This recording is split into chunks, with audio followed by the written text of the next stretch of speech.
कर previous year question paper की श्रेणी में आज हम बात करेंगे यूजीसी नेट परीक्षा जून 2020 का राजनीति विज्ञान विषय से संबंधित क्वेश्चन पेपर को सॉल्व करेंगे।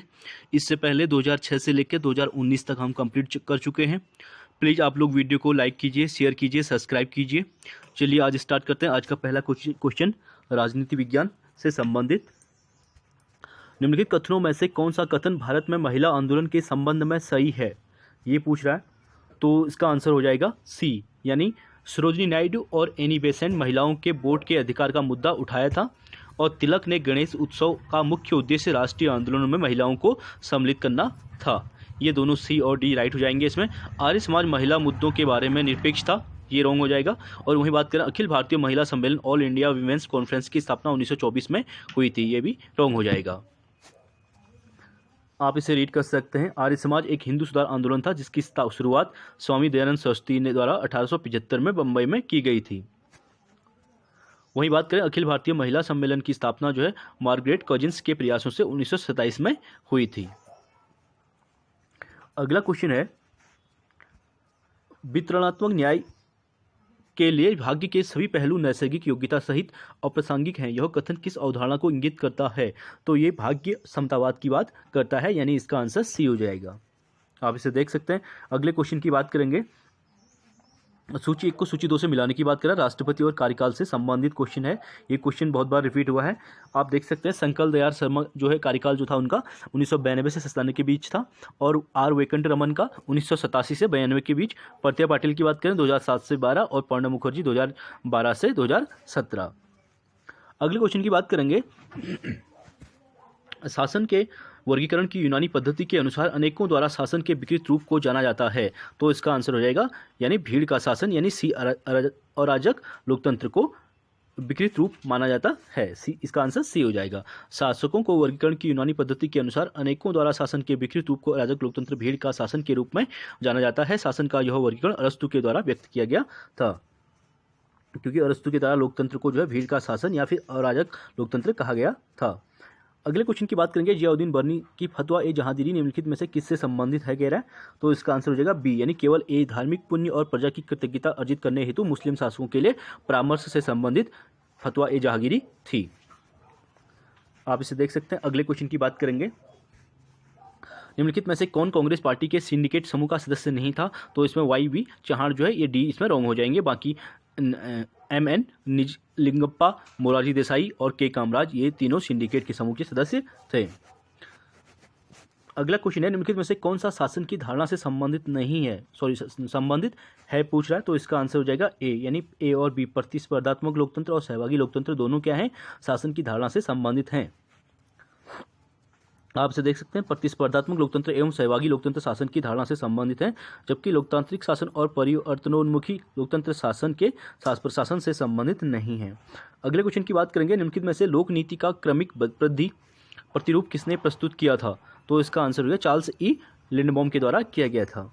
आप इसे देख सकते हैं। लोक नीति का क्रमिक वृद्धि प्रतिरूप जो है चार्ल्स ई लिंडबॉम के द्वारा दिया गया था। लिंडबॉम जो है लोक नीति को क्रमिक चरणों का परिणाम मानते थे, न कि क्रांतिकारी कदमों का। इस सिद्धांत को मॉडल थ्रो या बेबी स्टेप थ्योरी भी कहा जाता है, जिसका अध्ययन जो है लिंडबॉम के द्वारा औद्योगिक जगत में व्यापारिक संघ, मजदूर संघ व कल्याणकारी नीतियों के दृष्टिगत किया गया। उनके ये विचार पब्लिक एडमिनिस्ट्रेशन रिव्यू नामक जर्नल के 2 लेखों में the science of moving through 1959 तथा still muddling not yet through 1979 में दिए गए थे। अगले क्वेश्चन की बात करेंगे, निम्न विचारकों में से कौन से विचारक महिला समानता में विश्वास नहीं रखते थे? तो महिला समानता में जो अरस्तु और हीगल, यानी बी इसका आंसर हो जाएगा। महिला समानता में विश्वास नहीं रखते थे अरस्तु और हीगल। अरस्तु और हीगल महिला समानता में विश्वास नहीं करते। अरस्तु जहां महिलाओं को राज्य का नागरिक ही नहीं मानते हैं, वहीं हीगल अरस्तु दोनों ही महिलाओं को पुरुषों से अद्वितीयक मानते हैं। अगले क्वेश्चन की बात करेंगे, निम्न में से मैकियावेली के लिए सरकार का कौन सा रूप आदर्श है? तो उस मैकियावेली के द्वारा जो सरकार का आदर्श रूप है वो गणतंत्र है, क्योंकि उस टाइम वहाँ पे गणतंत्र ही होता था, तो इसीलिए उन्होंने गणतंत्र को ही सरकार का आदर्श रूप माना था। द डिस्कोर्सेस में मैकियावेली द्वारा आदर्श राज्य के शासन के रूप में गणतंत्रीय व्यवस्था का समर्थन किया गया, परंतु उसने यह कहा कि उसी समाज में लागू हो सकता है जहाँ जनता सद्गुणी है। अगले क्वेश्चन की बात करेंगे, the consideration of representative government में जेएस मिल ने किसका विस्तार से वर्णन नहीं किया? तो नहीं किया पूछ रहा है, तो राजनीतिक अर्थव्यवस्था की बात उनके द्वारा नहीं की गई थी। बाकी समानुपातिक प्रतिनिधित्व पर आधारित आदर्श सरकार की बात जेएस मिल के द्वारा की गई थी। अल्पसंख्यकों की सुरक्षा की बात भी जेएस मिल के द्वारा की गई थी और स्वशासन की संस्थाओं की बात भी उनके द्वारा की गई थी। आप देख सकते हैं the consideration of representative government 1861 में जेएस मिल ने राजनीतिक अर्थव्यवस्था का वर्णन नहीं किया, बल्कि अपनी अन्य पुस्तक प्रिंसिपल ऑफ पॉलिटिकल इकोनॉमी 1848 में राजनीतिक अर्थव्यवस्था का विचार दिया तथा राज्य के हस्तक्षेपवादी स्वरूप का विचार दिया तथा कल्याणकारी राज्य की नींव रखी जेएस मिल के द्वारा। अगले क्वेश्चन की बात करेंगे, निम्नलिखित संसदीय समितियों को उनके निर्माण के क्रम में लगाने की बात कर रहा है, इसे देख लेते हैं। ये क्वेश्चन भी बार बार रिपीट हुआ है। लोक लेखा समिति 1921 में बनाई गई थी। इसमें 22 सदस्य हैं, 15 लोकसभा से और 7 राज्यसभा से। वहीं प्राक्कलन समिति एस्टीमेट कमेटी की बात करें, इसकी स्थापना 1950 में हुई थी। वर्तमान में इसमें 30 सदस्य हैं। और लोक उद्यम समिति की स्थापना 1964 में की गई थी। इसमें भी वर्तमान में 22 सदस्य हैं। और विभागीय स्थायी समिति की बात करें 1993 में इसको बनाया गया था और वर्तमान में इसमें 45 सदस्य हैं। अगला क्वेश्चन है, भारतीय राज्य की प्रकृति के बारे में संरचनात्मक प्रकार्यात्मक परिप्रेक्ष्य किनके द्वारा प्रस्तुत किया गया है पूछ रहा है। तो इसका आंसर हो जाएगा ए, केवल ए और बी के द्वारा। WH मॉरिस जोन्स और रजनी कोठारी, ये दोनों राइट हो जाएंगे। इसमें फ्रांसिस फेंकल और लॉर्ड रुडोल्फ इसमें सम्मिलित नहीं है। अगला क्वेश्चन की बात करेंगे, निम्नलिखित में से किसने राज्य को एक आवश्यक बुराई माना है? तो इसमें टॉमस पेन के द्वारा, व्यक्तिवादी विचारक हैं, इनके द्वारा जो है राज्य को आवश्यक बुराई माना गया था। शास्त्रीय उदारवाद द्वारा राज्य की संकल्पना को एक प्रहरी के रूप में माना जाता है, जहां राज्य को एक आवश्यक बुराई माना जाता है, अर्थात राज्य एक नकारात्मक पुलिसिया स्वरूप में विद्यमान रहती है। अगले क्वेश्चन की बात करेंगे, निम्नलिखित में से किसने नारीवादी दृष्टिकोण से हैंस जे मार्गेंथाउ के 6 प्रिंसिपल ऑफ पॉलिटिकल रियलिज्म का पुनर्निरूपण किया था? तो वो किया था J.N. टिकनर के द्वारा। हैंस जे मार्गेंथाउ के 6 प्रिंसिपल ऑफ पॉलिटिक्स रियलिज्म का नारीवादी दृष्टिकोण से पुनर्निर्माण J.N. टिकनर द्वारा किया गया था। J.N. टिकनर की प्रमुख जो पुस्तकें हैं ये पुस्तकें देख सकते हैं। जेंडर इन इंटरनेशनल पॉलिटिक्स 1992 में लिखी थी इनके द्वारा, और मोगेथिन्स प्रिंसिपल ऑफ पॉलिटिकल रियलिज्म 1917 में लिखी गई थी। यू जस्ट डोंट अंडरस्टैंड 1997 में टिकनर ने मार्गेंथाउ के विपरीत मानव स्वभाव को अच्छा माना। उनके अनुसार संघर्ष करना पुरुषों का स्वभाव है, महिलाओं का नहीं। उन्होंने अंतर्राष्ट्रीय राजनीति में नैतिकता को बढ़ाने का समर्थन किया था। यानी J.N. टिकनर नारीवादी विचारक थे, इसलिए इन्होंने महिलाओं के समर्थन में ये बात कही थी। अगले क्वेश्चन की बात करेंगे, सूची 1 को सूची 2 से मिलाने की बात करा। पुस्तक और लेखक दिए गए हैं, इसे देख लेते हैं। पहली पुस्तक है पॉलिटिक्स एंड मार्केट्स, ये चार्ल्स लिंडब्लेस के द्वारा लिखी गई थी। The power elite C Wright Mills के द्वारा। Most important book a preface to democratic theory जो है रॉबर्ट डेहल के द्वारा लिखी गई थी। और the logic of collective action public goods and theory of groups जो है मैनक्योर ओल्सन के द्वारा लिखी गई पुस्तक है। अगले क्वेश्चन की बात करेंगे, नीचे 2 कथन दिए गए हैं, कथन और कारण से संबंधित क्वेश्चन है। चौधरी चरण सिंह भारत के पहले ऐसे प्रधानमंत्री थे जिन्होंने संसद का सामना नहीं किया। और कथन में है, लोकसभा में अविश्वास मत पारित होने के बाद सरकार को शासन से बाहर होना पड़ता है। तो इसका आंसर जो है कथन ए और 2 दोनों सही हैं, यानी इसका पहला ए राइट हो जाएगा। चौधरी चरण सिंह ने जनता पार्टी प्रत्याशी के रूप में 28 जुलाई 1979 को भारत के 5वें प्रधानमंत्री के रूप में शपथ ली, परंतु शीघ्र ही इंदिरा गांधी की कांग्रेस आई तथा समर्थन वापस लेने के कारण मात्र 25 दिन पश्चात 20 अगस्त 1979 को चरण सिंह ने प्रधानमंत्री पद से इस्तीफा दे दिया, तब वे भारतीय इतिहास के पहले प्रधानमंत्री बने जिन्होंने संसद का सामना नहीं किया। अतः कथन ए सत्य हो जाएगा। और वही बात करें, अविश्वास प्रस्ताव लोकसभा में नियत संख्या 198 के द्वारा लाया जाता है। यदि लोकसभा में 50 सदस्य मांग करें तो अविश्वास प्रस्ताव स्वीकार कर लिया जाता है। इसमें कारण बताने की जरूरत नहीं होती है। प्रस्ताव पारित होने पर सरकार को शासन से बाहर होना पड़ता है। पहला अविश्वास प्रस्ताव नेहरू सरकार के विरुद्ध 1963 में लाया गया था, जो पारित नहीं हुआ था। अब तक वीपी सिंह, देवेगौड़ा, अटल बिहारी वाजपेयी के विरुद्ध अविश्वास प्रस्ताव पारित हुआ है, यानी कथन दूसरा भी राइट हो जाएगा। अगले क्वेश्चन की बात करेंगे, निम्नलिखित में से यूरोपीय संघ की कार्यकारी नौकरशाही भुजा कौन सी है? तो यूरोपीय आयोग इसकी कार्यकारी नौकरशाही भुजा मानी जाती है, यानी बी इसका राइट हो जाएगा। यूरोपीय संघ 27 यूरोपीय सदस्य राष्ट्रों का एक राजनीतिक एवं आर्थिक समूह है। यूरोपीय आयोग यूरोपीय संघ की कार्यकारी नौकरशाही शाखा है। वर्तमान में इसके अध्यक्ष चार्ल्स माइकेल हैं। लिस्बन संधि में इसके कार्यकारी स्वरूप का उल्लेख है। वहीं अगले क्वेश्चन की बात करेंगे, अपने अस्तित्व को स्वतः बनाए रखने के लिए कार्य वाली पृथ्वी को एक जीवंत इकाई के रूप में सबसे अधिक समझा जाता है।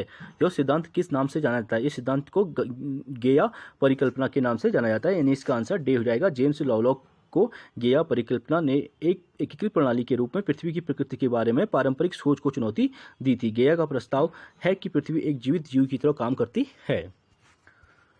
आप इसे पूरा रीड कर सकते हैं अच्छे से। अगले क्वेश्चन की बात करेंगे। चेस्ट आई बर्नार्ड के अनुसार एक औपचारिक संगठन अस्तित्व में तब आता है जब ऐसे व्यक्ति हो जो कार्य योगदान के इच्छुक हो, यानी ए इसका राइट होगा। चेस्टर आई बर्नार्ड के अनुसार औपचारिक संगठन अस्तित्व में तब आता है जब दो ऐसे व्यक्तियों में संवाद है जो कार्य योगदान व सहयोग के इच्छुक हो। बर्नार्ड के अनुसार संगठन 3 तत्वों से मिलकर बनता है: संचार, सहयोग की भावना और सामान्य उद्देश्य एवं सामान्य परियोजना की बात उनके द्वारा की गई थी। अगले क्वेश्चन की बात करेंगे। नीचे 2 कथन दिए गए हैं। कथन और कारण से संबंधित क्वेश्चन है। अल्पतंत्र वह सरकार है जिसमें कुछ लोगों का प्रभुत्व होता है। वहीं कथन हो जाएगा इसका, रॉबर्ट मैकेंजी ने अल्पतंत्र के लॉ सिद्धांत की परिकल्पना की थी। तो इसका आंसर हो जाएगा एक। कथन ए सही है, परंतु कथन जो है दूसरा जो है सही नहीं है, क्योंकि अल्पतंत्र सरकार वह रूप है जिसमें शासन सत्ता में सदैव कुछ लोगों का प्रभुत्व होता है। तो इस व्यवस्था में समाज में शक्ति का वितरण सदैव असमान होता है, अर्थात शासन सदैव विशिष्ट वर्गों के हाथों में रहता है। तो कथन इसलिए फर्स्ट जो है सत्य हो जाएगा। वहीं अल्पतंत्र के लॉ नियम की परिकल्पना रॉबर्ट मैकेंजी ने नहीं वरन रॉबर्ट मिचेल्स के द्वारा की गई थी, इसलिए कथन द्वितीय जो है असत्य हो जाएगा। अगले क्वेश्चन की बात करेंगे। निम्नलिखित में से किसने वैज्ञानिक नियतवाद को अस्वीकृत किया और राजनीतिक तथा बौद्धिक संघर्ष का समर्थन किया था? वो एंटोनियो ग्राम्सी इसका राइट हो जाएगा, यानी ए हो जाएगा। इसका एक्सप्लेनेशन रीड करते हैं। ग्राम्सी ने मार्क्स द्वारा प्रतिपादित वैज्ञानिक नियतवाद की संकल्पना अस्वीकृत किया तथा नव मार्क्सवाद का आधार रखा। ग्राम्सी नव मार्क्सवादी विचारक थे, इसीलिए उन्होंने नव मार्क्सवाद का आधार रखा था। ग्राम्सी ने अधिसंरचना का सिद्धांत प्रस्तुत किया तथा राज्य और नागरिक समाज का चित्रण किया। ग्राम्सी के अनुसार नागरिक समाज द्वारा समाज की अधिरचना पर नियंत्रण आधिपत्य स्थापित किया जाएगा, जिसके लिए स्थितियों का युद्ध यानी सांस्कृतिक व गतिशील युद्ध राजनीतिक की आवश्यकता होगी। ये ग्राम्सी के विचार थे। वहीं अगले क्वेश्चन की बात करेंगे। सूची 1 को फिर सूची 2 से मिलाने की बात करें। रविंद्रनाथ टैगोर की रचनाएं और रचना की विषय वस्तु से संबंधित क्वेश्चन है, इसे देख लेते हैं। गीतांजलि मोस्ट इंपोर्टेंट बुक, इनके द्वारा ईश्वर के प्रति समर्पण जो विषय वस्तु थी, इसमें गीतांजलि में ईश्वर के प्रति समर्पण को दर्शाया गया था। वहीं गोरा जो था, गोरा औपनिवेशिक भारत में विविधतापूर्ण सामाजिक जीवन का विश्लेषण किया गया था। इसमें साधना की बात करें तो जीवन का बोध से संबंधित है, और Ghare Baire the home and the world जो है स्वदेशी आंदोलन की पृष्ठभूमि में जीवन का गहन अर्थ इससे लिया गया था। अगले क्वेश्चन की बात करेंगे। भारतीय संविधान का कौन सा अनुच्छेद जो है न्यायिक सक्रियता से संबंधित है? तो न्यायिक सक्रियता का संबंध जो है आर्टिकल 21 से संबंधित है, यानी इसका आंसर सी हो जाएगा। आप इसे अच्छे से देख सकते हैं। न्यायिक सक्रियता को उत्प्रेरित करने में न्यायालय द्वारा अनुच्छेद 21 में वर्णित जीवन एवं दैहिक स्वतंत्रता के अधिकार की व्याख्या भी शामिल है। न्यायालय ने कहा है, जीवन का तात्पर्य सिर्फ भौतिक अस्तित्व नहीं वरन एक सम्मानपूर्ण जीवन के साथ आधारभूत जरूरतों जैसे स्वच्छ जल, वायु, चिकित्सा आदि की भी शामिल है। न्यायालय द्वारा समय समय पर इस संबंध में आदेश भी पारित किए जो न्यायिक सक्रियता का आधार बने। इसी प्रकार आर्टिकल 21 में ये उल्लेख किया गया है कि मनुष्य को अपने स्वास्थ्य के साथ साथ स्वच्छ जल, वायु, चिकित्सा आदि की भी सुविधाएं मिलने का अधिकार है। अगले क्वेश्चन की बात करेंगे। निम्नलिखित में से कौन सी सतही अथवा सुधारवादी परिस्थिति की विशेषताएं हैं? तो 25 का आंसर हो जाएगा सी। सी में जो है ए, बी, डी राइट हो जाएंगे। इसमें पहला, दूसरा और फोर्थ इसमें राइट हो जाएगा। सी इसमें रॉन्ग हो जाएगा। सुधारवादी परिस्थिति की परिस्थितियां वो पूंजीवादी आधुनिकता के मध्य सामंजस्य स्थापित करना चाहती हैं। यह वृद्धि की सीमाओं को स्वीकार करती है। यह पारिस्थितिक केंद्रवाद को अपनाते हुए मानव केंद्रवाद के समस्त रूपों को अस्वीकार करती है। यहाँ पे अस्वीकार करने की बात कर रहा है, ये स्वीकार करती है, इसीलिए ये रॉन्ग हो जाएगा सी वाला। यह पर्यावरण को क्षति को बाह्यता अथवा सामाजिक लागत मानती है, ये डी वाला राइट हो जाएगा। अगले क्वेश्चन की बात करेंगे। ये देखिए, सतही या सुधारवादी पारिस्थितिकी केंद्रवाद व मानव केंद्रवाद के सामंजस्य पर जोर देती है। वहाँ पे अस्वीकार करने की बात की गई है, इसीलिए ये रॉन्ग हो जाएगा। अगले क्वेश्चन की बात करेंगे। नीचे 2 कथन दिए गए, कथन और कारण से संबंधित क्वेश्चन है, इसको देख लेते हैं। किसी देश की विदेश नीति उसके इतिहास का परिणाम होती है। भारतीय विदेश नीति राष्ट्रीय आंदोलन के केंद्रीय मूल्यों से निर्मित है। तो इसका आंसर हो जाएगा ए। कथन फर्स्ट और सेकंड जो है दोनों राइट हो जाएंगे। अगले क्वेश्चन की बात करेंगे। भारतीय राजनीतिक व्यवस्था के संदर्भ में कौन से कथन असत्य हैं पूछ रहा है। तो असत्य की बात करेंगे तो इसमें हो जाएगा बी और डी, इसमें असत्य हो जाएंगे। संसद की सर्वोच्चता यहाँ पे है नहीं और राज्यों की अक्षुण्णता भी नहीं है, ये दोनों इसमें असत्य हो जाएंगे। संघ की अक्षुण्णता जो है ये सही है। दोहरा शासन भी ये राइट हो जाएगा। इसमें देख लेते हैं, भारतीय शासन अव्यवस्था में संघवादी स्वरूप को अपनाया गया है, जिसमें यहाँ संघ और राज्य का दोहरा शासन पाया जाता है, परंतु राज्यों को संघ से अलग होने का अधिकार नहीं है, अर्थात संघ की अशुद्धता को बनाए रखा गया है। संसदीय सर्वोच्चता ब्रिटेन की शासन व्यवस्था का प्रमुख लक्षण है, जबकि राज्यों की अशुद्धता का लक्षण अमेरिकी संघवाद की विशेषता है। अगले क्वेश्चन की बात करेंगे, भारतीय राज्य व्यवस्था को गतिहीन अनुत्तरदायी राज्य के स्थान पर नियमित आंदोलन की दृष्टि से स्थायी किसने कहा था?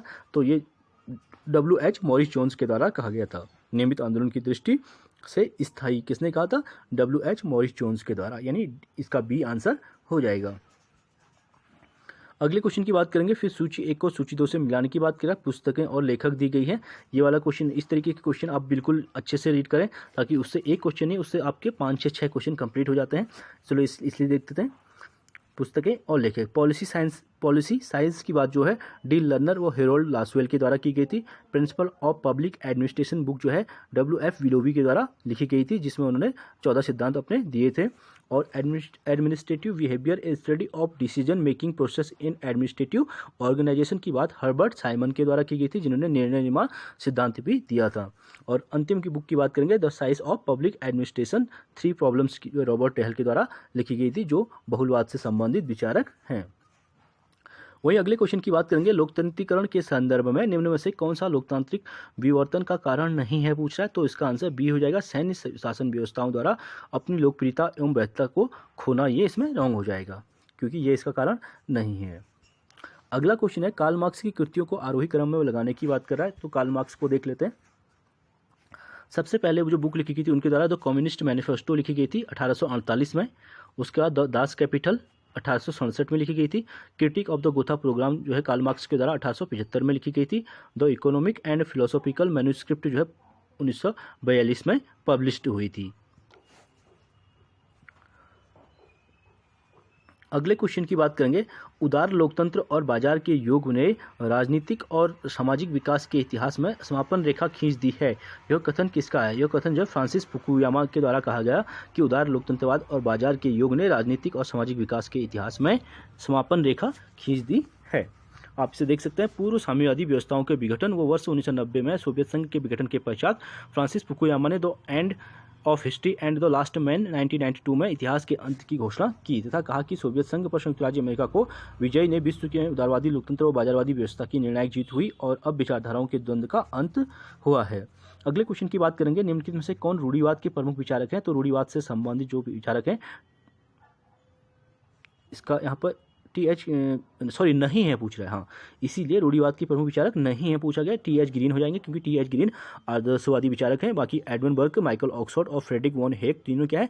रूढ़िवादी विचारक हैं। आप इसे देख सकते हैं। TH ग्रीन को नव हीगलवादी परंपरा का विचारक माना जाता है, जिसके द्वारा उदारवाद का आदर्शवाद में सबसे सफल संशोधन किया गया। ग्रीन के द्वारा कल्याणकारी राज्य के सिद्धांत का प्रतिपादन किया गया। वे एक अंतर्राष्ट्रीयवादी विचारक हैं, जबकि एडमंड बर्ग, माइकल ऑक्सफोर्ड और फ्रेडरिक वॉन हेक रूढ़िवादी परंपरा के विचारक हैं। अगला क्वेश्चन की बात करेंगे, निम्नलिखित में से कौन सभ्य समाज संगठन है? तो सभ्य समाज संगठन का जो से संबंधित कौन कौन है? 34 का आंसर हो जाएगा डी, केवल ABD। बचपन बचाओ आंदोलन, इंडिया अगेंस्ट करप्शन और मजदूर किसान संघर्ष समिति। विज्ञान प्रसार इसमें सम्मिलित नहीं है।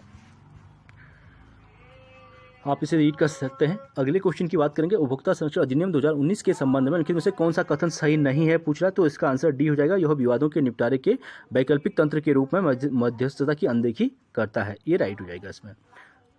अगले क्वेश्चन की बात करेंगे, नीचे निष्क्रिय प्रतिरोध और सत्याग्रह के मध्य के अंतर के बारे में कथन दिए गए हैं। इनमें से कौन सा कथन सही है पूछ रहा है? तो इसका आंसर ए हो जाएगा। केवल A और B राइट हो जाएंगे इसमें। निष्क्रिय प्रतिरोध कमजोर वर्गों का हथियार है। सत्याग्रह कभी भी विरोधी को आतंकित नहीं करना चाहता। वहीं B हो जाएगा, निष्क्रिय प्रतिरोध व्यवहार में नकारात्मक है, जबकि सत्याग्रह सकारात्मक नैतिकता है।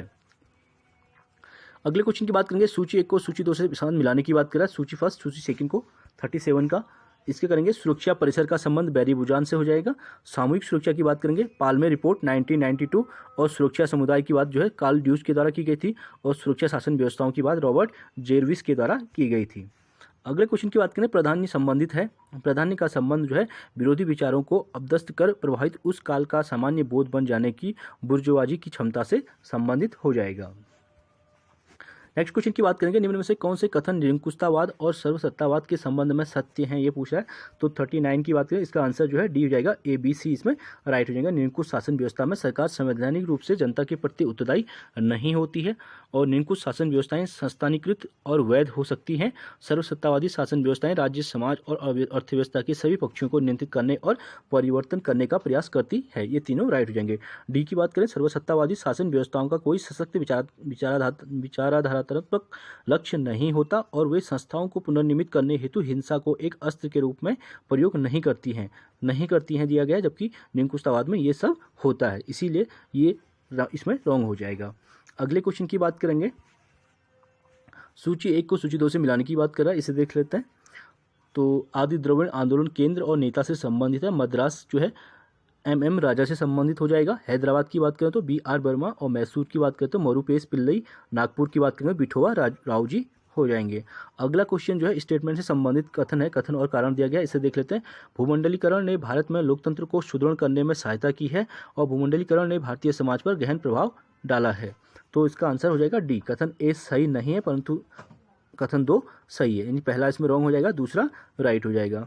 अगले क्वेश्चन को अभी देख लेते हैं। सूची 1 को सूची 2 से मिलाने की बात करा, इससे देख लेते हैं।